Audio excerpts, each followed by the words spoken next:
يا ربي صل على المختار طه البشير واغفر لنا كل زله وامحنا في النظير يا ربي صل على المختار. Bismillahirrahmanirrahim. Alhamdulillahirabbil alamin. Allahumma shalli wa sallim ala sayyidina Muhammadin miftahi babi rahmatillah adada ma fi ilmillah salatan wa salaman daimaini bidawami mulkillah wa ala alihi wa sahbihi. Assalamualaikum warahmatullahi wabarakatuh. Sahabat online yang dirahmati Allah, alhamdulillah kita bisa berjumpa kembali. Mudah-mudahan pada kesempatan ini kita mendapatkan taufik dan hidayah dari Allah Subhanahu wa Ta'ala. Rezeki kita masing-masing sudah ditetapkan oleh Allah. Mau bekerja keras ataupun sebaliknya, kalau sudah jalannya rezeki tersebut bagian kita, maka akan kita dapatkan tak tertukar, tak terkurangi. Lalu ada pernyataan, kalau gitu kita gak usah capek-capek kerja dong. Kalau jatah rezeki memang sudah ditetapkan Allah. Nah, inilah banyak salah kaprah tentang esensi bekerja dalam masyarakat kita. Untuk itu, mari kita ngaji bareng Habibana Muhammad bin Husain Al-Habsyi tentang bab rezeki. Nah, sekarang kita mau ngaji, kalau kita mau bicara tentang rezeki, ini pasti satu hal yang menarik untuk dibicarakan rezeki itu. Karena orang itu ya sehari-hari kan mencari rezeki begitu ya. Gini, yang mau saya sampaikan, kita sekarang mau bahas dulu makna rezeki. Rezeki itu apa sih? Jadi rezeki itu bukan uang kita yang ada di bank, bukan itu. Atau rezeki itu adalah apa, misalkan apa ya, sesuatu yang kita investkan dan sebagainya, bukan itu. Rezeki itu adalah, kalau lihat definisinya, kullu ma yanfa'u walau muharrama. Segala sesuatu yang mendatangkan kemanfaatan sekalipun itu haram, maka itu dinamakan rezeki. Jadi rezeki itu ada yang berkah, ada yang enggak berkah. Itu sama-sama rezeki, begitu ya. Setelah itu ulama memang mengkategorikan rezeki itu bukan hanya sekedar harta, enggak. Rezeki itu macam-macam. Hati yang tenang, itu rezeki. Kemudian di antara rezeki juga adalah rumah tangga yang sakinah mawaddah warahmah, atau punya keturunan yang soleh dan solihah. Itu semuanya adalah termasuk bagian daripada rezeki. Tidur yang nyenyak, oh itu rezeki. Anda bisa bayangkan, Anda kalau tidak bisa tidur, Anda harus keluarkan banyak biaya untuk beli obat agar Anda bisa tidur. Anda kumpul dengan orang yang membuat Anda senang, itu rezeki. Anda punya teman yang baik, itu rezeki. Anda punya pasangan hidup yang menggembirakan hati Anda, itu juga rezeki. Anda punya saudara-saudari, teman-teman yang kalau Anda duduk dengan dia, kesumpekan Anda itu hilang, itu rezeki. Rezeki itu banyak sekali bentuknya. Nah, ada juga bagian daripada rezeki itu termasuk materi. Iman kita ini rezeki, begitu. Nah, segala sesuatu yang bermanfaat itu namanya rezeki. Jadi kira-kira bisa tidur nyenyak itu manfaat gak? Manfaat, itu rezeki. Jadi jangan kita persempit rezeki itu hanya urusannya materi, enggak. Rezeki itu urusannya banyak, bukan hanya sekedar materi. Sekalipun non materi sifatnya seperti hal-hal yang spiritual dan lain sebagainya, itu juga termasuk rezeki. Punya keyakinan kepada Allah Ta'ala, punya keimanan kepada Allah Ta'ala, punya semangat untuk cari ilmu, maka itu semuanya juga merupakan rezeki. Itu Gitu ya. Kemudian setelah itu, nah setelah kita tahu makna rezeki, maka sekarang kita bisa lebih ngira-ngira lagi ya, bisa lebih ngira-ngira lagi. Gini, saya kasih contoh. Ada seseorang yang dia mungkin uangnya di tabungan nggak banyak. Tapi dia berada di satu tempat pekerjaan yang dia menikmati pekerjaan itu. Satu. Kemudian dia nyaman di situ. Setelah itu, dia merasa enjoy dengan pekerjaannya. Maka itu tuh rezeki. Rasa yang ada dalam hati itu juga termasuk rezeki dari Allah Subhanahu wa Ta'ala. Jadi semua yang bisa mendatangkan kemanfaatan itu juga termasuk rezeki. Masih ada orang tua dan merasakan kasih sayang orang tua itu juga merupakan rezeki, begitu. Jadi rezeki itu adalah sesuatu hal yang di situ punya nilai manfaat kepada kita. Baik itu sifatnya materi ataupun sifatnya itu bukan materi, maka itu juga dinamakan rezeki. Gitu ya. Nah, sekarang kita lanjut lagi keterangannya. Makna rezeki udah paham semuanya ya. Makna rezeki itu sudah paham semuanya ya. Jadi kalau kita tuh dapat sesuatu yang kita rasakan kemanfaatannya, maka kita berarti sedang mendapatkan rezeki dari Allah Subhanahu wa Ta'ala. Makanya ada hadis Nabi SAW mengatakan, seandainya kamu tuh bangun tidur, badan kamu sehat, selanjutnya hari itu kamu itu punya apa yang bisa kamu makan, setelah itu juga urusanmu tuh ya tenang, kamu nggak seperti orang dikejar-kejar dan sebagainya. Pokoknya bangun tidurmu tuh tenang, badanmu sehat, kamu punya keperluan makanmu hari itu sudah tercukupi karena memang kamu sudah nyiapkan, ada di tanganmu hari itu ya, bukan besok. Maka seakan-akan kamu ini mendapatkan dunia dan seisinya. Masya Allah. Itu orang kaya itu. Harus syukur luar biasa kalau kita bangun tidur badan sehat. Itu untuk makan hari itu ya ada, untuk kita tenang, nggak ada harus dikejar-kejar, nggak ada harus merasakan ketakutan dan lain sebagainya. Maka kita mendapatkan rezeki yang luar biasa dari Allah Subhanahu wa Ta'ala. Tidak terbatas hanya sekedar urusan materi saja. Sampai di sini bisa dipahami ya? Nah, semoga bisa dipahami dan harus bisa dipahami, insya Allah. Ada ungkapan, Habib, rezeki itu kan sudah dijamin sama Allah Ta'ala. Ngapain kita ini harus kerja? Kan udah ada jaminan dari Allah.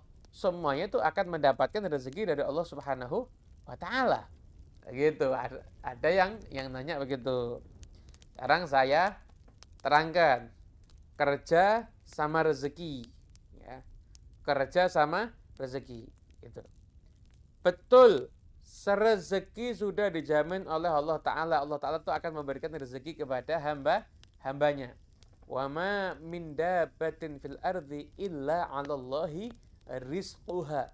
Sesungguhnya tidak ada apapun yang melata di muka bumi ini, maksudnya hidup di muka bumi ini, kecuali Allah akan memberikan rezekinya Allah Ta'ala kepada yang ada di bumi ini. Artinya Allah itu sudah berjanji akan memberikan rezeki. Betul, sepakat dengan itu. Namun kita juga harus tahu bahwasanya Allah Ta'ala di dunia ini juga menciptakan hukum sunatullah sebab akibat. Yang mana contohnya nih? Contohnya Siti Maryam alaihissalam ketika akan melahirkan Nabi Isa alaihissalam, Siti Maryam alaihissalam ketika akan melahirkan Nabi Isa alaihissalam, maka Siti Maryam ketika itu bersandar di pohon kurma. Anda kalau pernah Anda tahu pohon kurma itu didorong orang 10 aja mungkin nggak bergerak itu. Ini perempuan hamil sudah ketakutan pohon kurmanya di belakangnya. Kira-kira kalau dorong ke belakang gini kekuatannya seberapa? Tapi Allah mengatakan apa? Kamu gerakkan itu pohon kurmanya, tusakit alaiki rutaban jani, maka nanti kurma-kurmanya akan turut. Lah, gimana Allah Ta'ala ketika itu memerintahkan untuk Siti Maryam ini gerak. Kamu gerak dulu, usaha dulu, ikhtiar dulu, nanti akan turun. Begitu. Jadi saat itu rezekinya Siti Maryam udah dijamin sama Allah Ta'ala.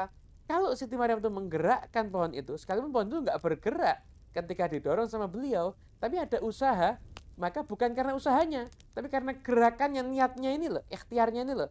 Maka Allah Ta'ala akhirnya menurunkan rezekinya berupa kurma. Ada hukum sebab akibat. Siti Hajar, ibu Nabi Ismail, gimana Anda lihat? Mau sofa, marwah, ikhtiar, gerak. Tapi akhirnya ternyata mendapatkan air ternyata dari kaki bayinya ketika itu. Nah, jadi artinya Allah Ta'ala sudah menciptakan sebab akibat. Ya kamu kerja, kamu lakukan prosesnya untuk cari rezeki itu gimana? Ya kerja, ya buka toko, ya terima jasa. Kemudian setelah itu ya ikhtiar, kamu ikhtiar dulu. Rezeki memang udah dijamin benar, tapi kamu ikhtiar. Begitu, ikhtiar. Nah, tapi jangan kamu kira ikhtiarmu mendatangkan rezekimu, belum tentu. Tapi ikhtiarmu itu kamu niatkan sebagai ibadah. Nanti rezekimu akan Allah kirimkan melalui banyak cara. Terkadang melalui jalur ikhtiarmu, kadang-kadang melalui jalur yang tidak kamu sangka. Gitu. Jadi kadang-kadang kita ini kerja. Itu kita capek kan? Itu kita dapat rezeki, tapi itu bukan rezeki kita, tapi rezekinya orang lain. Kok bisa? Ya, gini. Anda kerja 1 bulan. Capek kan? Anda dapat uang. Ketika Anda dapat uang, semoga kita selalu selamat ya.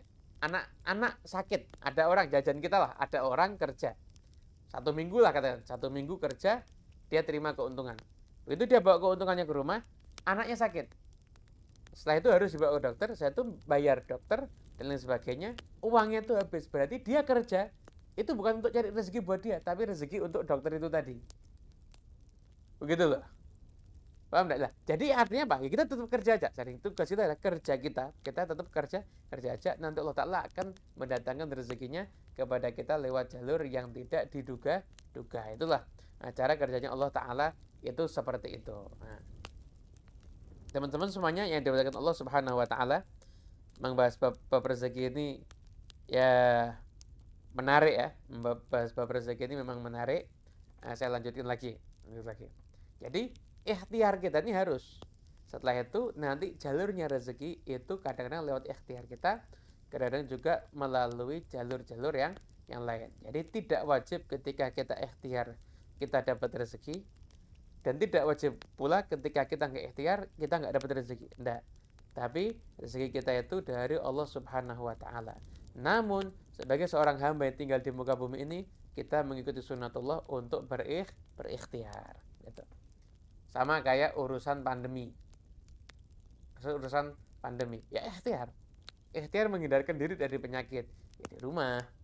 Kemudian setelah itu ya mungkin keluar pakai masker, sering-sering cuci tangan. Udah saya tuh social distancing dan lain sebagainya. Ikhtiar begitu. Ikhtiar. Tapi ketika Anda ikhtiar belum tentu Anda selamat. Udah ikhtiar aja mungkin Anda kena. Yang nggak ikhtiar sama sekali, yang abai juga kadang-kadang ada yang selamat. Pokoknya ikhtiar itu kewajiban. Ikhtiar itu adalah kita menjadi hamba yang mana hamba tersebut berusaha mendatangkan kemanfaatan untuk dirinya dan berusaha menjauhkan dirinya daripada kemudaratan. Maka ikhtiar kita itu insya Allah bernilai ibadah. Tuh, saya bisa menyimpulkan gini ya.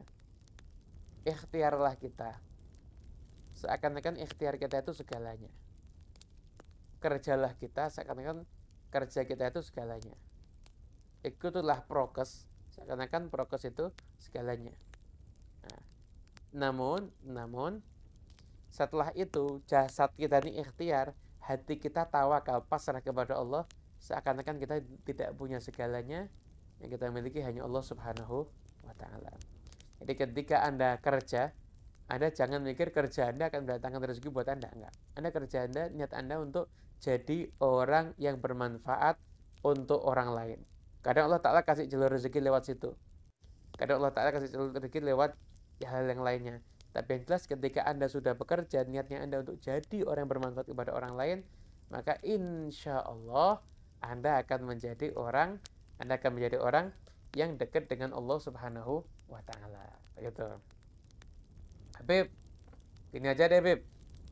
Kalau memang saya itu rezekinya udah dijamin, maka lebih baik saya banyak ibadah aja, saya nggak usah banyak kerja. Lebih baik saya banyak beribadah, saya nggak usah banyak kerja. Maka kerja itu juga bernilai ibadah kok. Saya ada ngomong gitu, saya mau banyak kerja dah, saya mau meninggalkan pekerjaan, saya mau banyak ibadah. Misalkan ada yang bilang begitu. Jangan jawab, kerjamu itu ibadah. Kerjamu itu ibadah. Ketika kamu meninggalkan kerja dan kamu itu kemudian ibadah, maka takutnya nanti ibadah kamu meninggalkan hal yang malah utama buat kamu. Itu seperti ini dibahas di kitabnya Ibn Athaillah, di kitab Al-Hikam itu dibahas. Ada orang itu dia menempati makom namanya makomul asbab. Jadi dia kerja, ikhtiar nanti Allah kasih rezeki begitu dan lain sebagainya. Ada orang yang menempati makom mutajrid, dia memang nggak kerja, nggak ada aktivitas bisnis dan lain sebagainya. Tapi nanti Allah Ta'ala memberikan bagi dia rezeki. Lah, masing-masing ini bukan pilihan, tapi bagaimana Allah Ta'ala memudahkan dia untuk menjalaninya. Ada yang Allah dijalani, dimudahkan Allah untuk menjadi orang yang kerja. Dan untuk jadi orang yang kerja, dia punya toko, punya kegiatan berdagang dan lain sebagainya, ya kerja itu. Ibadahnya itu adalah kerja. Ada orang yang nggak punya keahlian itu, tapi dia punya semangat untuk ibadah, punya semangat untuk ngajar, punya semangat untuk dakwah. Ya keadaan dia di situ. Masing-masing nanti Allah akan mendatangkan rezeki untuk mereka. Gitu. Ada kisah. Kisah ini masyhur. Bani Asy'ariyin, kaum Asy'ariyin. Ini di tafsirnya Al-Qurtubi juga ada, dan di riwayat-riwayat yang lain juga ada. Asy'ariyin ini ketika itu mendatangi Nabi SAW. Ketika mereka mendatangi Nabi, maka mereka satu dalam keadaan yang kehabisan bekal. Mereka sudah kelaparan, mereka bingung apa yang harus diikhtiarkan dan lain sebagainya. Nah, setelah itu mereka akhirnya bingung. Kemudian ngutus satu orang di antara rombongannya, ayo kamu ke rumah Nabi SAW. Setelah itu kamu minta apalah yang bisa kita makan gitu. Orang yang diutus ini akhirnya jalan. Walau seorang ini jalan udah mau dekat rumah Nabi dengan orang baca ayat Quran. Wa ma min dabbatin fil ardi illa 'alallahi rizquha. Dengan ayat Quran itu mikir dia loh. Oh, yang melata di muka bumi kan Allah kasih rezeki. Asy'ariyin ini, kaumku ini kan juga makhluknya Allah. Pasti Allah kasih rezeki. Masa nggak Allah kasih rezeki? Jadi dia nggak jadi ke rumah Nabi, pulang. Kembali ke kaumnya. Tanya, gimana? Insya Allah kita mau dapat rezeki. Dikira kaumnya, dia udah ngomong sama Rasulullah. Ternyata nggak ngomong kan dia. Subhanallah, ini orang nyantai, yang lain juga nyantai. Nggak lama datang dua orang bawa makanan banyak. Ada roti, ada daging, makan itu kaum Asy'ariyin. Selesai makan, dari saking banyaknya kirimannya masih sisa. Akhirnya Asy'ariyin ini tanpa sepengetahuan yang diutus pertama tadi, mikir, kesian kita ada makanan sisa, taruh kembalikan ke Nabi aja dah. Siapa tahu Nabi juga mengasih ke orang lain. Ngutus orang lain lagi ke rumahnya Rasulullah. Dibawa makanan itu ke rumahnya Rasulullah SAW. Sampai di rumahnya Rasulullah SAW, kemudian bilang, ya Rasulullah ini kirimannya udah kami terima, sekarang saya kembalikan. Ada Nabi, kiriman apa? Loh, kan tadi Rasul ngirim. Saya nggak ngirim kok. Akhirnya setelah itu bingung ini. Setelah itu mereka datang ke Nabi Muhammad SAW. Yang diutus pertama tadi cerita, ya Rasulullah, sebenarnya tadi ini saya diutus untuk menjumpai engkau. Tapi sampai di dekat rumah dengar suara ayat itu, akhirnya saya mikir, ya kan kita ini pasti dikasih rezeki sama Allah, saya kembali aja. Saya bilang mau datang rezeki, ternyata datang benar. Dikira teman saya, ini dari engkau dikembalikan lagi. Saat itu Nabi hanya mengatakan, ini namanya rezeki yang Allah kirimkan kepada kalian. Jadi dari syaratnya dapat rezeki nggak harus ada ikhtiar. Dan ikhtiar juga tidak harus mendatangkan, juga tidak pasti mendatangkan rezeki. Namun sebagai hamba Allah yang hidup di muka bumi ini, sunnatullah kita ini harus bergerak dan mengikuti aturan Allah Ta'ala dengan menjalankan sebab-sebab. Gitu. Nah, nanti ada orang yang Allah Ta'ala memang mudahkan, dia itu at-tajrid, jadi dia banyak dakwah, banyak beribadah dan sebagainya. Allah nanti kirimkan rezekinya lewat jalur-jalur yang tidak terduga-duga. Bisa seperti itu. Tapi ada orang yang memang Allah jadikan keridhaan Allah Ta'ala kepada orang ini ketika orang ini semangat bekerja. Ketika orang ini semangat bekerja. Contoh, ada orang tentunya bekerjanya tanpa meninggalkan aturan syariat ya. Kerja sampai nggak sholat duhur atau sampai nggak sholat asar, ya nggak benar. Ini kerja benar. Ada orang kerja. dia punya kerjaan. Nah, kerjaannya, karena kerjaannya dia ini berkah, dia nanti ketika punya rezeki, dan nanti ketika punya rezeki begitu, nanti dia kasih saudarinya, dia mungkin bayarin listriknya, nanti dia kasih hadiah ibunya, kemudian satu memenuhi keperluan anak dan istrinya, satu memenuhi keperluan tetangganya. Memang orangnya itu punya kepedulian tinggi gitu. Kerja orang ini, tiba-tiba mungkin dengar ceramah tentang bab rezeki atau bab tawakal, salah paham, akhirnya usah, saya gak mau kerja, saya mau ibadah kepada Allah Ta'ala, nanti rezeki akan mendatangi saya. Setelah ibadah ternyata rezekinya ya kadang datang kadang enggak. Awalnya dia tuh bisa ngasih pulsa listrik kepada keluarganya, pada adiknya mungkin, atau ngasih hadiah kepada ibunya, nggak bisa ngasih hadiah dan lain sebagainya. Anak istrinya ketakutan, khawatir akan masa depannya. Akhirnya orang ini justru ketika dia ibadah, ibadahnya dia malah membuat susah orang lain akhirnya. Buat orang-orang itu jadi khawatir, jadi kesusahan. Nah, akhirnya justru yang seperti ini malah nggak afdal. Sekarang ini kita lihat di mana kita ditempatkan. Seperti Anda di antara Anda yang sudah dapat posisi di perusahaan. Ya berarti memang Allah meridhoi Anda berkiprah di situ. Jadi kan kiprah Anda di situ adalah sebagai ibadah.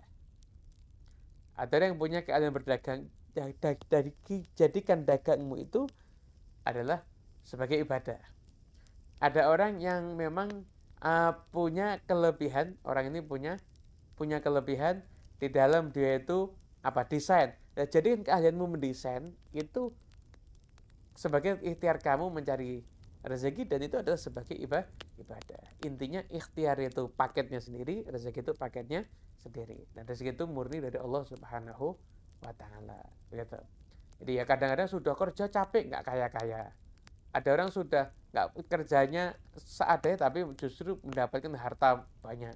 Yaitu adalah tadi Allah Ta'ala minallahi ta'ala. Kan kita lihat nih berapa banyak orang yang kaya mendadak. Di Jawa Timur itu banyak itu. Gara-gara bisnis sarang walet. Bisnis sarang walet itu sekali dia bisnis jalan itu kayak kerja setahun. Katanya begitu. Kan banyak tuh. Ya memang Allah tuh rezeki itu memang benar-benar misteri. Dan rezeki itu ternyata bukan cuma harta, dari banyak hal. Nah, untuk mendatangkan rezeki. Anda yang kerja, Anda yang nggak kerja, yang asbab yang tajrid atau yang ibu rumah tangga untuk mendatangkan rezeki, itu ada banyak jalan yang diajarkan. Di antaranya adalah dengan bertakwa kepada Allah Ta'ala, menaati perintah, dan semaksimal mungkin menjauhi larangan. Berarti Allah Ta'ala berfirman, wa may yattaqillaha yaj'al lahu makhraja wa yarzuqhu min haitsu la yahtasib. Barang siapa yang bertakwa kepada Allah,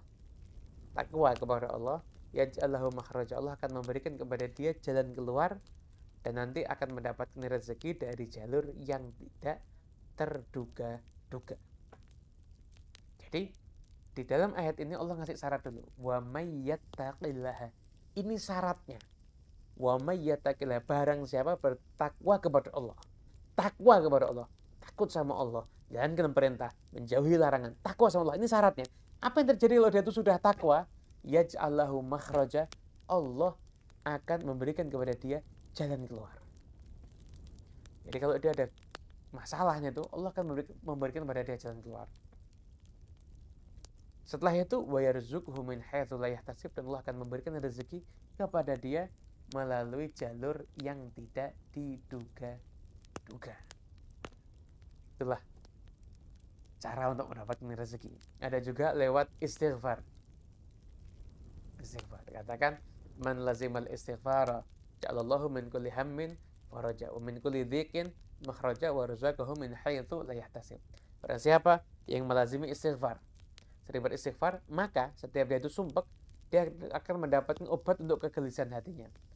Ada kesempitan hidup, Allah akan bukakan jalan keluar dan mendapatkan rezeki dari jalur yang tidak terduga-duga. Begitu. Banyak hal seperti salatul duha, kata para ulama, seperti silaturahim. Bahkan Imam Bukhari itu dalam kitab Bukharinya itu ada bab babu man ahabbal basta fir rizki. Bab untuk orang yang ingin dibuka, dibentangkan pintu rezekinya. Itu apa isinya? Ternyata adalah silaturahmi. Yang muncul silaturahmi, birrul walidain, satu sodakoh, kemudian setelah itu peduli sama orang lain. Terutama saat pandemi ini kan banyak orang susah mungkin yang terdampak dan sebagainya. Nah itu kita ada kepedulian dari kita kepada dia, maka itu semuanya akan mendatangkan rezeki dari Allah Subhanahu wa Ta'ala. Nah, kalau Anda saya sudah sedekah tapi kok saya nggak semakin kaya. Loh, badanmu yang sehat, istrimu yang nggak sakit, anakmu yang nggak sakit, itu merupakan rezeki dari Allah Subhanahu wa Ta'ala. Gitu. Ada juga para ulama mengatakan memakmurkan waktu. Jadi dari sholat subuh sampai terbit matahari itu jangan diisi dengan hal-hal yang nggak manfaat. Atau jangan tidur, tapi perbanyak ibadah. Doa-doa itu juga mujarab untuk mendatangkan rezeki dari sisi Allah Subhanahu wa Ta'ala.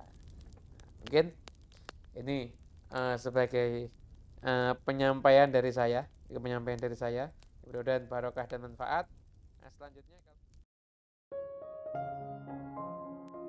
Alhamdulillah kita telah menyimak penjelasan dari beliau. Semoga ilmu yang telah kita peroleh ini dari Habibana Muhammad bin Husain Al-Habsyi menjadi ilmu yang bermanfaat bagi kita, keluarga, dan anak cucu kita. Kesimpulannya, rezeki itu bukan hanya sekedar materi, bukan besaran yang tertera di slip gaji ataupun jumlah nominal angka yang masuk ke rekening kita tiap waktunya. Namun, ia bisa berbentuk nikmat sehat, keluarga yang sejuk, anak yang solehah, semuanya adalah rezeki. Selanjutnya, bekerja itu tujuan utamanya bukan untuk mendapatkan nominal materi.